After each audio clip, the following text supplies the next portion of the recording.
نحمدہ ونصلی علی رسولہ الکریم۔ السلام علیکم ورحمۃ اللہ وبرکاتہ۔ کیا رمضان کے بعد بھی آپ کی 5 وقت کی نمازیں آپ کے ساتھ ہیں؟ کیونکہ جو اذان رمضان میں ہوا کرتی تھی بالکل ویسی ہی اذان ابھی بھی 5 وقت ہوتی ہے۔ آواز دی جاتی ہے، آؤ ہمیشہ کی کامیابی کی طرف، آؤ ہمیشہ کی نجات کی طرف۔ کیا ہمیں صرف سال میں 1 مہینہ کامیابی اور نجات کی ضرورت ہوتی ہے؟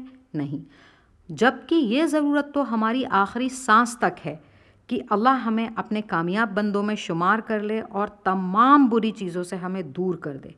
یاد رکھیں، اپنی نمازوں کو کسی قیمت پر نہ چھوڑیں۔ نماز میں دل نہیں لگتا پھر بھی پڑھیں۔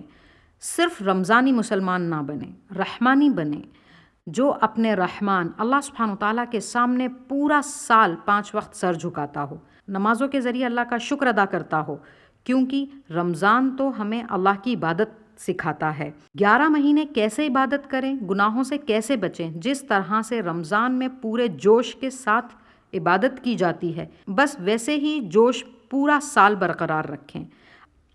اللہ سے اپنا رشتہ مضبوط کریں اور اس رشتے کو پورا سال مضبوطی سے بنائے رکھیں۔ یہ خود ڈیسائیڈ کریں، رمضانی مسلمان جو صرف 1 مہینے میں چلا جاتا ہے، یا پھر رحمانی مسلمان جو ہمیشہ کے لیے ہو۔ جزاکم اللہ خیرہ، وآخر دعوانا ان الحمد للہ رب العالمین۔